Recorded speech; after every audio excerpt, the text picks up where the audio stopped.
Welcome to this video. We're going to be talking about abrogation, trying to understand what abrogation is, and seeing it across the revelation of God through the Old Testament, the New Testament, and the Quran. First, a word about what abrogation is. Abrogation is a Muslim teaching. It means the change of an old teaching or law and replacing it with a new teaching or law. It doesn't mean that the old teaching disappears, but it means that the new teaching takes precedence over the old teaching. It's a sort of replacement of the teaching. So the question is, where do we find it and how do we find it across the revelation, including the Bible? If we start with the Torah, the first 5 books of the Bible, I'm presenting here a theory of how it may have developed. If Moses is the original writer, right? The Bible specifically says Moses writes the law. Now, that doesn't mean that Moses is the only one that is involved in this process. So I suggest that Moses probably was the original writer of some of the first things that were included, including Exodus, Leviticus, and Numbers. This covers most of the moral law. It covers the sacrificial laws that are important to keep right with God, to find atonement for sin.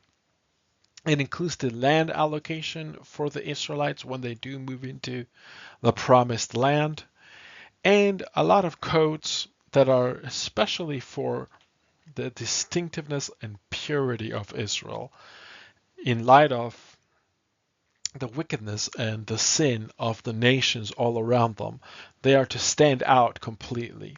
So the most important sign for the Israelites will be the sign of circumcision, which goes all the way back to Abraham as the main sign of how God is dealing with a particular people, a particular nation. Then you get Genesis. Now, Genesis, of course, is the first book of the Bible, but I am suggesting here that it involves a lot of oral traditions that Moses probably had to compile from some of the elders, some of the people that were keeping the oral tradition.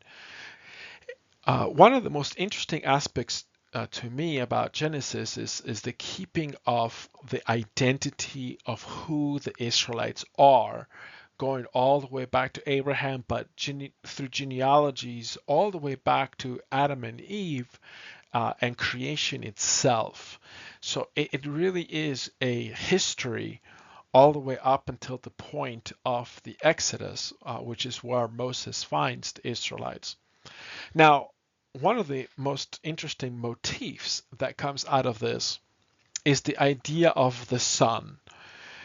And the first son that is mentioned in the Bible is not an actual son, but rather a promised son. So in the curse to the serpent, if you know the story of Genesis and creation narrative, the serpent tempts Eve to take of the fruit of the tree of the knowledge of good and evil. And if she takes of this fruit, God had said that they were not to take from that fruit, and if they took from that fruit, that they would surely die. And the serpent says, no, you won't die. But if you do take of the fruit, you will become like God, knowing good and evil. So Eve eats it, and then she gives it over to Adam, and Adam eats it. And so they disobey God. And that is what the sin is here, right? Is the disobedience. And so the serpent gets cursed by God.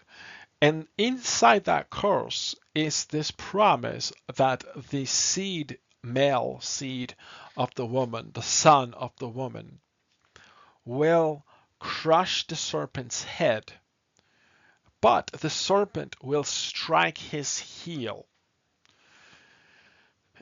This is a promise that on its face seems very strange, but when you think about what the serpent has done, the serpent has set up a separation from God. And so the serpent is now changed the whole dynamics of how humanity functions in light of God. So the crushing of the serpent's head is the end of that separation, is the reversal of that separation. The power of the serpent is done away with. And in its place, the power of the Son becomes preeminent. Then Deuteronomy is the final book of the first 5 books of the Bible, and it literally means the repetition of the law. So we get a lot of repetition in Deuteronomy, and this is where, if you were going to suspect abrogation within the Torah itself, this is where you would expect to find it, because a lot of the same laws and a lot of the same content is repeated, especially from Exodus. So you might think that, well, surely this is where abrogation happens, but it does not.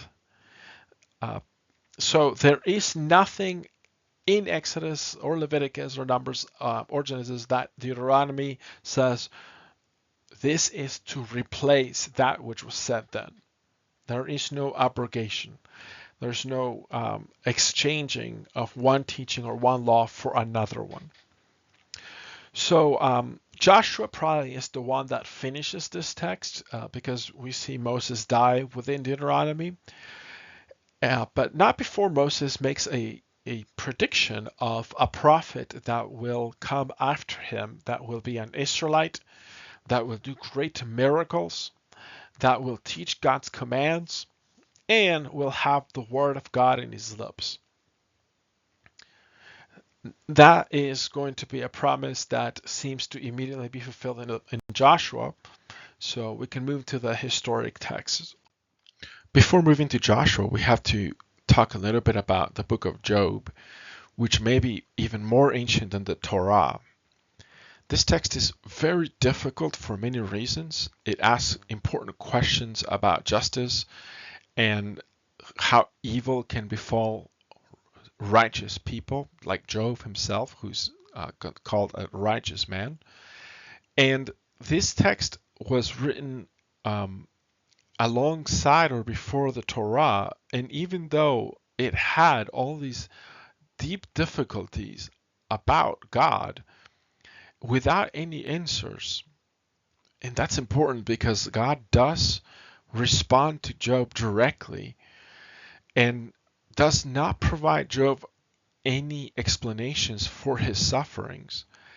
So as difficult as this text is, it is added on to the scriptures and is considered divinely inspired and is never abrogated. It is never replaced or removed, despite having open-ended questions and despite difficulties in its content. And we keep adding text, right? So for several centuries, we get this development in the land that the Israelites took over from the 13th century to the 9th century. There's a progression of conquests, and really they climax with the conquests by David, who is the most faithful of the kings, and who is going to be given this very important promise about his son. So here we have this repetition of the motif of the son. So God promises that his son, David's son, will build him a house, a temple, so a temple for God. And there's this promise of a eternal kingdom that will be ruled by David's son forever and will never be destroyed. This kingdom is going to be a recurring theme. So this is really where it starts. We call this the Messianic promises or the Messianic passages. Messiah means anointed. So the one that is anointed, of course, is the king. So there's the expectation of the one that's going to be anointed by God to rule forever. And this person will be a son of David, will come from the line of David. So King David, of course, is known for his love of music. He would play the harp for Saul. So he writes the Psalms, at least a good number of them. And he is very interested in exploring God's love and continuous protection, writing praises to God. And one of the interesting things about the Psalms is how it continues this thread of this son. And in this case, in Psalm 2, we read this interesting passage that basically says, You are my son, today I have begotten you. Now, obviously, this is a writing of David, who is an adult. He's reflecting on God, knowing that God has promised him this son who will inherit an eternal kingdom. This is the son that's being referred to here, but it is referred to as present tense. God is begetting the son. So it is a very strange passage signifying that God is promising the son from God's own self. It is God who says, I have begotten you to the son. So this adds a different layer of meaning and understanding to the son motif. Now the Psalms are a totally different genre than anything we have seen before, whereas everything before seemed to be more or less a historical narrative or a story. Now we have actual music. There's a totally new genre. And that is interesting because you might think that once you get like a structured writing that explains things, you no longer need a song to be included in your text. And yet these songs are included despite them not fitting in with these explanations and stories that we have beforehand. So it's interesting that they never get abrogated by texts that match what's before it, and they are maintained as God's word, despite being songs and despite their deeply symbolic and artistic flair. Then we get to David's literal son, Solomon, who writes several texts, and we also get additional historic texts. So first, Solomon's writings, the writings that are attributed to Solomon, Song of Songs. It's also called Song of Solomon. It's its own genre. It is a very romantic text, and I mean romantic in the sense of between a man and a woman. And it can be obviously taken as an allegory about God and God's people and Israel. But it's very suggestive. There's a lot of suggestive language in it. So it's its own thing, and it has its own troubles. Well, why is this text included? Well, sure, maybe because Solomon wrote it, but there's more to it than that. There's a lot of meaning in it, and the Israelites decided this is part of the Bible, and even though it's difficult, just like Job, it is not removed. And then you get Proverbs, which are wisdom sayings, and there's some development of theology here as well. We have a new creation narrative through wisdom, like wisdom. God uses wisdom to create. And it's interesting because that creative narrative could easily have abrogated a prior creative narrative, but it doesn't. It is considered another layering of meaning, right? So in the beginning, God creates the heavens and the earth, and speaks everything to creation in Genesis, but here God creates all things through wisdom. And we then get also Ecclesiastes.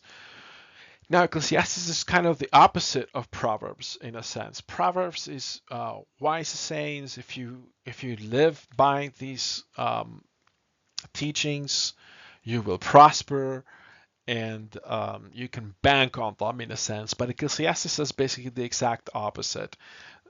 everything is vanity. There's really no meaning in anything. You know, this is a continuation of some of the themes that we saw in Job, where there is, you know, much grief given to good people, and sometimes even the wicked get rewarded. So it's a very pessimistic text. And that's not to say that the entire text is pessimistic, but we do get this vanity. Everything is vanity. Everything's pointless in a sense. Um, and so you get this huge contrast between Proverbs and Ecclesiastes. You get this very different genre in Song of Songs, but nothing is abrogated. Despite the very distinct teachings, the idea is to hold these things in tension. Proverbs tells you if you do right, you will prosper. Ecclesiastes says even if you're the most righteous, you might still suffer, like you saw in Job. And then on top of this, on top of accepting this conflicting text, you have Chronicles. Now, Chronicles are a new history of the same kings and repeats a lot of the context from 1st and 2nd Samuel and 1st and 2nd Kings.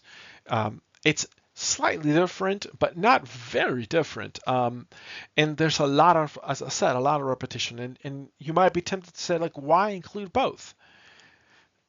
Well, you include both because they are part of God's revelation and they are layered on top of each other. In some cases, Chronicles has more detail. In some cases, Kings will have more detail. So it helps to have both. So both were kept, and neither is said to replace the other. So altogether, we can see that despite this wide range of genres, despite this brand new history being redundant with some of the history that was already there, everything is added on and is layered on without abrogation. King Solomon will build temples to foreign gods to appease his foreign wives, and this will lead the northern kingdom to a dark path of sin and idolatry. And the early prophets are going to come out condemning the situation that they're going to find. So Joel is going to anticipate this massive war, this massive destruction. And it comes by 721 BC. The northern kingdom is going to be completely destroyed by Assyria. The people will be removed, replaced, mixed. This is the starting point of Samaria. The prophet Isaiah is going to have a lot to say about Samaria and the consequences of this condemnation from God. At the same time, we're going to get the idea that God is going to bring about justice and deliverance despite this destruction, despite the seeming contradiction, right, between God's promise of Israel, the land of Israel, and the taking of the land that goes all the way back to Abraham and, of course, through Moses and Joshua and the Judges. Despite all of that, now a remnant is going to start being discussed. But also, part of the discussion is going to be this son. And Isaiah especially is going to make a significant oracle about the son. And this son is especially between Isaiah 6 and Isaiah 12, which form kind of like a cohesive oracle. We have in chapter 7 the son being born of a virgin, and that is to be a sign of God's deliverance. And later on, the same son is going to be called Almighty God, Eternal Father, Prince of Peace. And those names change the character of the son away from just being the son of Solomon or the son of a woman. The son is now deified. Now, the sun in Isaiah is a clear picture, especially by the time you get to chapter 9, a clear picture of the Messiah, of this promised son of David who is going to bring about this eternal kingdom. That same character is expressed by Isaiah as the suffering servant. And that suffering servant, especially by chapter 53, we will get this picture of this servant suffering for the sins of Israel. This is the theme of these early prophets, is this idolatry, is a sin, this betrayal of Israel. And this suffering servant is going to suffer for them, is going to die for them, and is also going to be brought back and have many descendants and inherit this eternal kingdom. So this is a development of the sun motif in light of the sin and idolatry of Israel. Now you might think, given how drastic a change this is, right? The whole northern kingdom is changed. You might have some abrogation, right? God never actually cared for the northern kingdom, never cared for Israel. But that's not the case. Like, there's no going back and changing anything that was before. Instead, everything is promised moving forward. There is no abrogation. We also have a totally different genre, right? The prophets write poetically, and there's previous poetic texts, but they also write in what is usually referred to as prophetic word, right? The prophetic message, which is a very distinct type of poetic language. It is language of condemnation. It is language of anticipation for what God might do. So it is not necessarily like anything that preceded it. It is its own genre in a sense. So the next set of prophets, we could call them the middle prophets, come around during the time of the exile. And these prophets are going to experience something very dark. And so they're going to be responding to an extremely big change. So it's going to be a very important question to ask. Do they abrogate anything? Because the changes are tremendous. So the exile happens around 608 BC. The dates are kind of fuzzy here, but I'll put that one there. And it's basically when Assyria destroyed the northern kingdom, it tried to take the southern kingdom as well, but God intervenes through an important miracle where basically the Assyrian army is completely destroyed and the Assyrian general has to retreat and goes back to Assyria. There's actually a historical record of this happening, although it's not explained that they were humiliated because it's written by the Assyrians. But it's interesting that despite the southern kingdom, Judea, being spared, they are not going to be spared this time. So the prophets are going to be talking about why Babylon, which destroys the Assyrian Empire, why Babylon will take the Israelites out. They will conquer Jerusalem, destroy the temple, and the Jews that lived in Jerusalem are going to be, at least the leadership, they're going to be taken away to Babylon to serve the Babylonians. This is, of course, an incredibly big difference for those living outside of Jerusalem. It's going to be radically transformative of their experience of God. And this is where abrogation should be expected, if anywhere else so far. Because what happens is the Jews no longer have access to the Ark of the Covenant, where they had always pictured God's presence to be.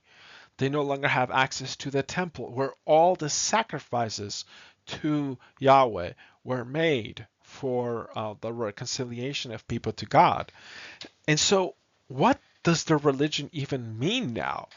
They no longer have sacrifices. They no longer have the presence of God where they always thought it could be found. But there is no abrogation, right? So all these texts are going to be layered on. And these are some of the darkest texts. So Jeremiah even writes a book, Lamentations, which is just absolutely dismal. The reality of what's left in Judea, in Jerusalem, it is absolutely devastating. It's a devastating read. And yet it is preserved. It is part of the canon, and it's not going to ever be removed. It's part of the revelation of God, despite it being extraordinarily dark. I challenge you to read it. It's a very dark text. Um, but the promises of the Messiah are going to continue and take new characters. And there's going to be a layer added by these prophets based on their experience. So Ezekiel is going to be reflecting, for example, on the fact that there is this complete devastation of the people, and there's death all around them. If you stand at this time in Jerusalem, uh, it would be tremendously horrific. But he has a vision of the Spirit of God giving new life to the Israelites. It's one of the first visions of resurrection that we know of. So Ezekiel is anticipating a resurrection of the dead through the Spirit of God.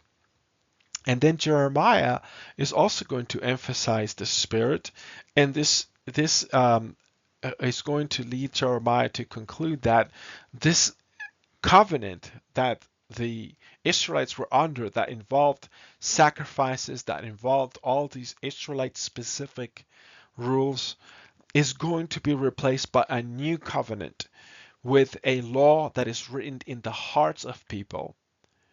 And this is going to be the law of the Spirit. It's going to be a spiritual law, a new spiritual reality that is not going to be like the covenant before. And so we get this anticipation of something that is brand new. So you might think, well, surely this finally abrogates what was there before. But as we see, that is not the case. So this is a layering on top, a theological layering about what God is doing and what the past things meant and what these past things will mean moving forward. And so there's no change of laws. There's nothing is put behind, but things are now new. Things are new things that are going to be layered on top. The final set of prophets are going to be writing about the time of the end of the exile, so about 538 BC and following. The first one of these is Daniel. Now, Daniel is going to be emphasizing the Messiah. Almost everything Daniel has to say about the future involves the Messiah. There's several layers of revelation that Daniel obtains about what's happening with the Messiah. One of the most interesting aspects of this is a development of the sun motif that we have seen across all the Old Testament. Now this son is called the Son of Man. Now, if you read some of the other passages in Daniel, as well as other prophets like Ezekiel, the Son of Man is a common way that angels address the prophets. They are literally men, right? So it's a way of saying, you human being, you're not an angel, you're not God, you human being. Now, Daniel has a vision of the Messiah, but the Messiah is coming from heaven, is running on the clouds, comes from the presence of God, is given all power and authority by God and is to be worshipped by all people. This Messiah that's coming from heaven is said by Daniel to be one like a son of man. So the Messiah that comes from heaven, the Messiah that is to be worshipped, is like a son of man, which means that the Son is now going to be coming from heaven as a human being, as a son of man. So it's a divine entity, but is still one that seems like a human being.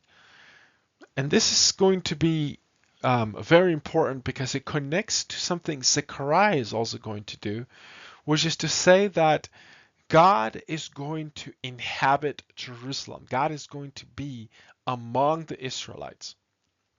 Now, both Daniel and Zechariah, in talking about the Messiah, also say that the Messiah is going to die. In both their deaths, in both texts, I should say, the Messiah's death leads to the forgiveness of sin. And in both cases, the everlasting kingdom comes after. So the Messiah is going to die in Zechariah, is going to be mourned. A fountain of forgiveness comes from this event. And then Zechariah doesn't end there. There is the provision for the sheep, and this promised restoration, this promised kingdom still happens.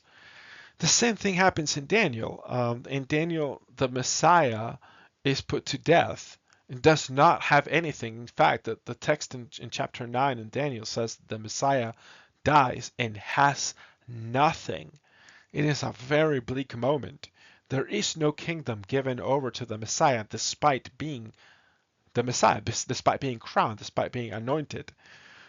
And this is a development that does not replace anything before it. It is giving you an additional understanding. Now, we already saw in Isaiah that the Messiah will suffer for sins, will die, and will rise again. Now, Daniel is developing this in a very different way, but it is the same message. Same thing with Zechariah. Now, as I said, there's no abrogation here. This is a layered meaning. The same is true of the new historic texts that are included at this point. So the book of Esther gives us an understanding of why the Persian Empire, which follows the Babylonian Empire, why the Persian Empire begins to favor the Jews. Right? This text explains why that takes place. It's interesting because the book of Esther has no mentions of God whatsoever. And yet it is included in the canon, despite never mentioning God or even the worship of God. It is clear that the revelation of God is taking place in this text, and therefore it is included. It is never replaced, it is never removed, despite the discomfort of not mentioning God in the entire text. And you get also Ezra and Nehemiah. Now, these are historic texts that explain how the temple is finalized under Ezra. So the Persians are going to have 3 edicts to complete the temple, and are going to empower Jews that return to Jerusalem to do so. Ezra is the final piece. Ezra is the final one. He's going to be charged with the gold and all the provisions to staff the temple. And as the high priest, he's also going to consecrate the Jewish people. And it's kind of like a weird scene because it's really going to involve divorce of foreign wives that the Israelites had taken.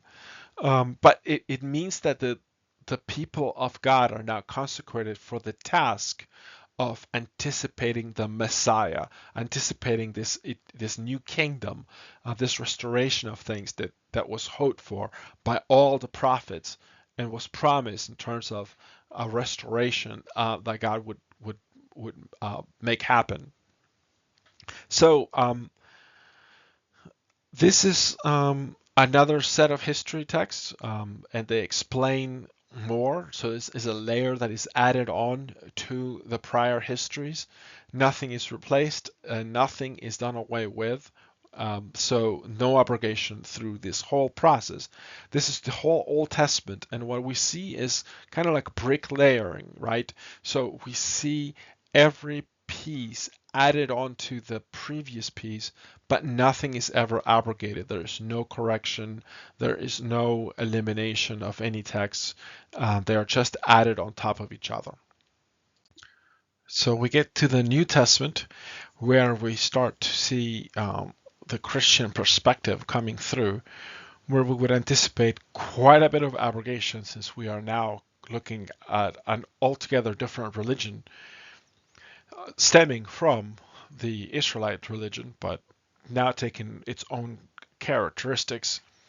So we call this the New Testament, but it's really the word testament just means covenant, which is what was expected already by Joel and Jeremiah, and it's a reflection on the old covenant, which is the Mosaic covenant, or the covenant of Moses, which gets replaced, you would think, right? So now we're talking about abrogation, and we'll talk a little bit about that in just a second. But first, this is coming after the year 30, right, when Jesus is crucified.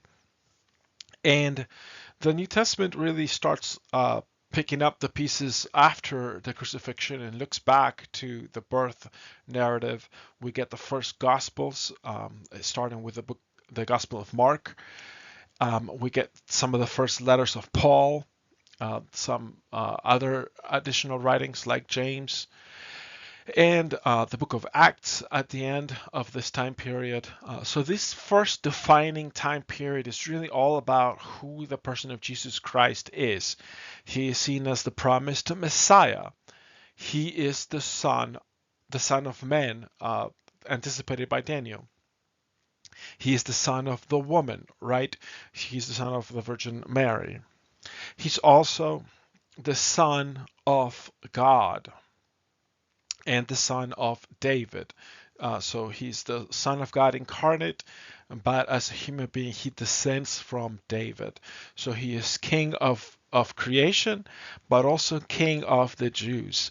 And he is crowned king at the crucifixion. And that is where everything really becomes full centered, completed, and fulfilled. So here, as I said earlier, this is where Muslims will tend to say we have our clearest example of abrogation outside of the Quran, which we will look at soon. But this is not quite accurate, right? Because Jesus specifically says that he did not come to do away with the law, but rather to fulfill the law. So everything promised and anticipated by the law was looking to the person of Jesus Christ.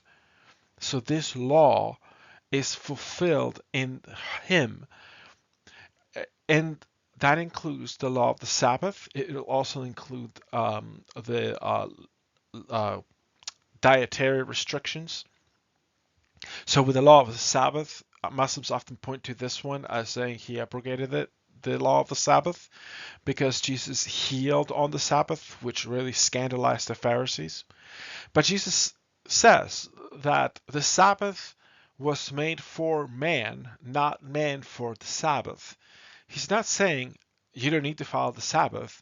He's simply reframing its importance for the sake of humanity, not the other way around. So he still is saying that the Sabbath is a good explanation for why we must rest and why we need this. But it is not a strict rule that you absolutely must observe. Now, interestingly, Muslims do not follow the Sabbath either, but we'll leave that at that.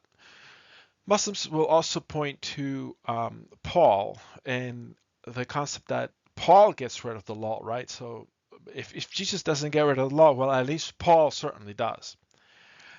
But that's actually not accurate either, right? Paul does not abrogate the law. Paul does not replace it with anything. Instead, what Paul says is that the law helps us understand our sinful nature. It helps us understand the sacrifice in Jesus Christ. It puts things into perspective. But instead of living into the law of works, right, which Paul also refers to as the law of death, because it requires sacrifices, it requires dying to sin. And if we do not die, we must substitute something else to die for our sin. And that's what the law is. So Paul says we don't need to sacrifice, and therefore we need to live by the law of the Spirit, which is in our heart, just as Jeremiah anticipated, right? So this is where Paul will go. We live by the law of the Spirit. We do the fruits of the Spirit, which are works. We are reconciled unto God. How? Through works of the Spirit. And we are justified by God. How? By the work of the Messiah on the cross. So it isn't that the law is done away with. Instead, again, just as Jesus said, the law is fulfilled. It is fulfilled in the Spirit, in our hearts, in our actions, and it is also fulfilled in the Messiah who does the sacrifice that is for all time on the cross. And that sacrifice, this justification, enables us, it empowers us to live justly, to do well by God. And this is not something that Paul is going to simply abandon. He's insisting on the right actions, the right works. It is not a contradiction when James says that faith without works is dead. This is in harmony with that. So Muslims also will point later on, or they will juxtapose James and Paul as James saying something different than Paul. But in fact, they're saying very much the same thing. So now we get to the second half of this revelation that we call the New Testament. It starts with some of the letters of Paul from prison, written at around the year 60 or so, all the way until he is put to death. And then we get letters from John. We get the book of Hebrews, which is probably an early sermon. We get a book from Jude, one of the siblings of Jesus, as well as the letters of Peter. So in the midst of all this, we also get the Gospel of John, probably written as early as 65 AD, probably on the year 65 AD, which is when Peter dies, and there's a specific reference to the death of Peter in that Gospel. So we see the development of the church and the ideas of who the person of Jesus is being developed further, and the kingdom of God becoming understood as being expressed by the church in this world. So the church becomes the physical sign of the eternal kingdom that was promised all the way back to David, but also prophesied by prophets like Isaiah and Daniel. This also is a radical transformation of how the relationship between humanity and God is understood. So the church, unlike the Israelites, the church transcends nationality. It transcends ethnicity, which is not something that you could say of the Jewish people and Israel. It transcends boundaries. Like there's no landmass that is the Christian landmass. It is worldwide. It is completely without an understanding of boundaries or borders. And there is, of course, no human king, no human government other than this physical sign that we call the church. The king of this kingdom is the Messiah, Jesus Christ. So even in that, it is different from what the Israelites were anticipating as a physical human king that would usher in this time period of peace and bring in all the Israelites back to their land. So this is a new understanding, but it does not abrogate anything that came before it. The stories of Israel informs the story of the church. The character of Israel informs the character of the church.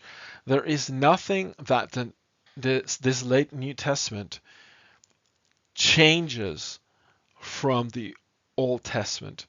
It's still understood to be the revelation of God that informs every day for a Christian. It is part of what they understand to be their own narrative. This is the whole picture. 1,500 years in the making, more than 40 different authors coming from 3 different language groups, 3 different continents, all coming together in one continuous narrative that builds upon itself, stacking like bricks. All these different scrolls coming together, not a single instance of abrogation. Yes, there's the promise of a renewed covenant, the law written in our hearts, and that gets fulfilled in Jesus Christ. But there is no abrogation. So now we get to the Quran. The Quran comes 600 years after the death of Jesus Christ, and it is not originally a text, but rather it was spoken first from supposedly from the angel Gabriel to Muhammad, who then spoke it to his companions, who then memorized it and had to recite it until they began to write it down shortly thereafter. So this is 600 years later. It's now considering the Torah and the Gospels abrogated texts. So the Quran is there.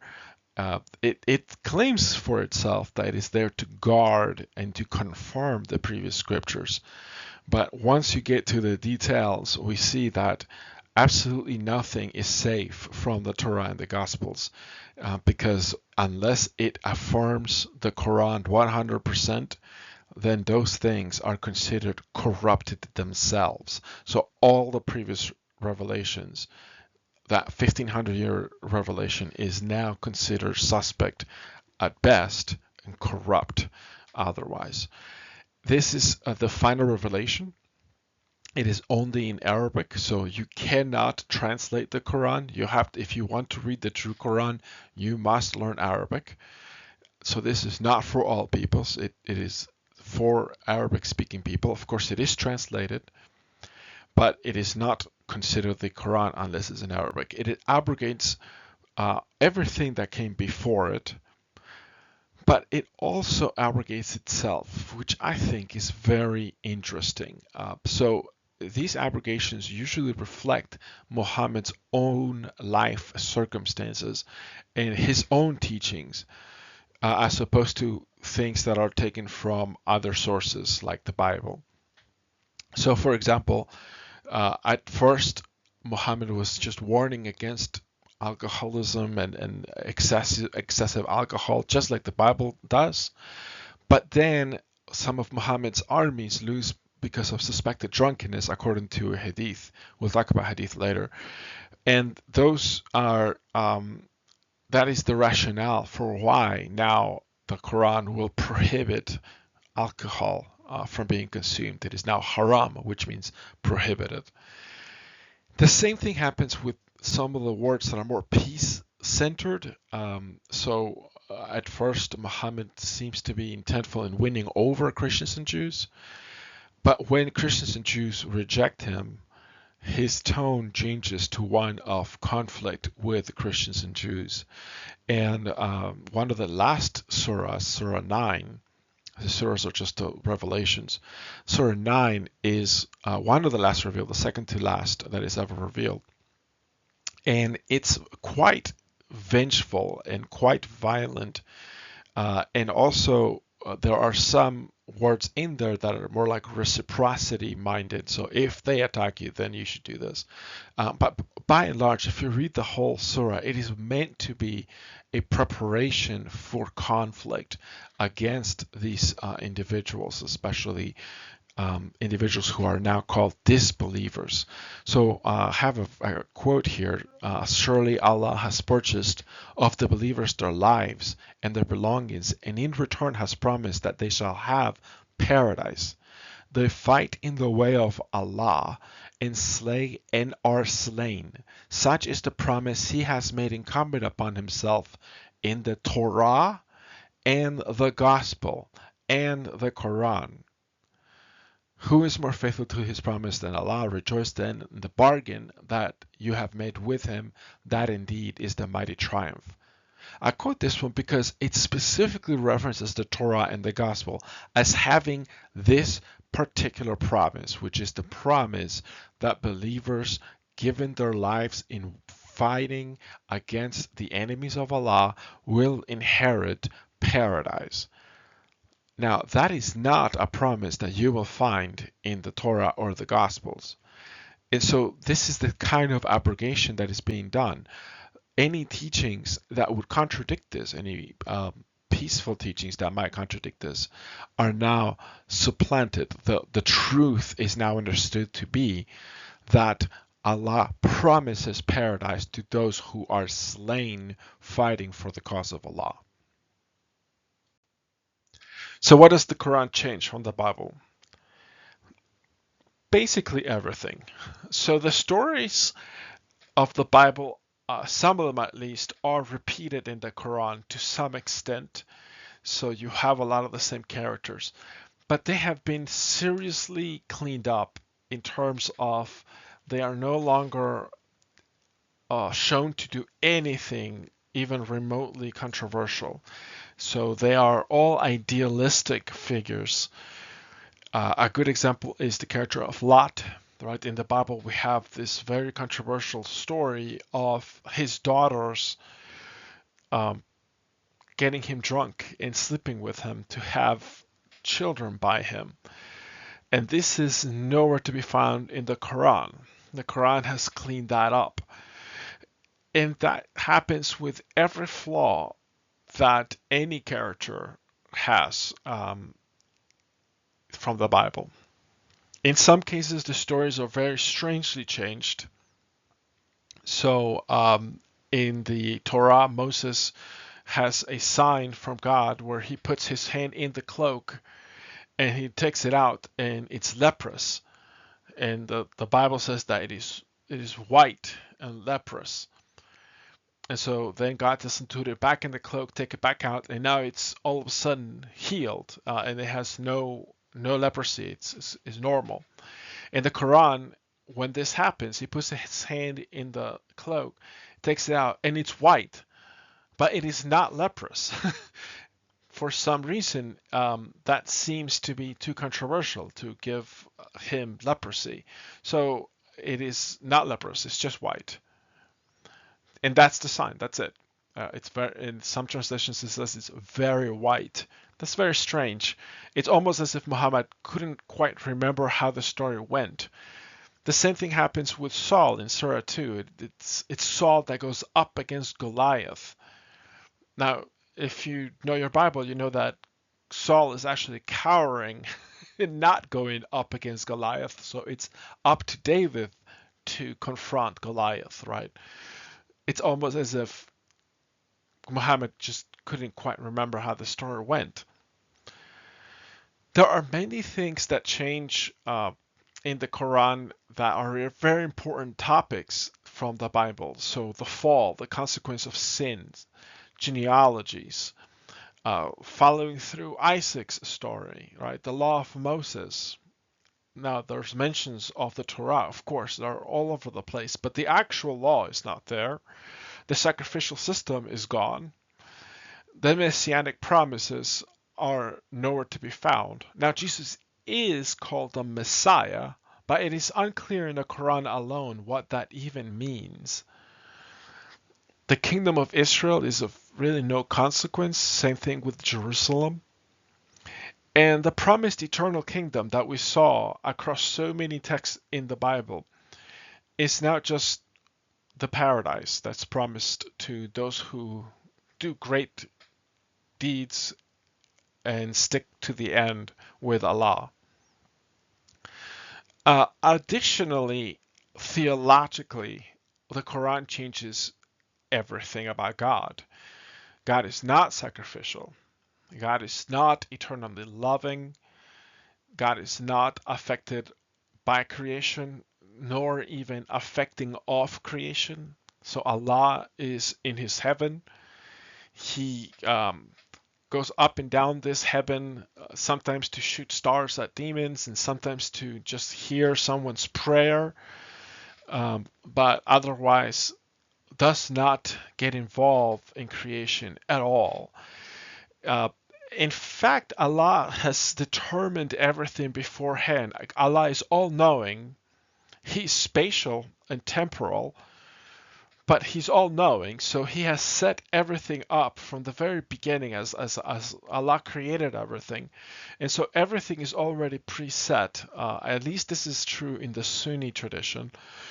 And so Allah is simply interacting with creation through his anticipation of events in this predestination of all things. That includes the predestination of those who will conflict with him, the disbelievers, and they go to hell, but they are predestined to do so.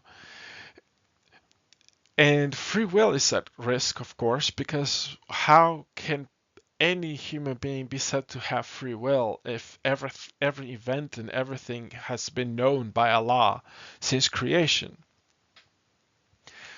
Now, more importantly, for Christians, the Quran rejects the divinity, incarnation, death, and resurrection of the Messiah. And if we're following through the topic of the Son, most importantly, the Quran specifically rules out anything about a son from Allah.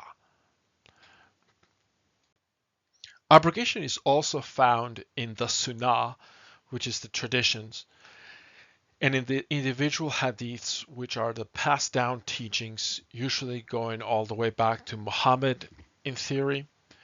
Now, these hadiths are thousands and thousands of in collections, and they are collected hundreds of years after Muhammad. Now, obviously, they're supposed to go all the way back to Muhammad's time, but there's a lot of questions about how they have been transmitted, and there's a whole hadith science for determining how reliable a particular story is versus how unreliable it is.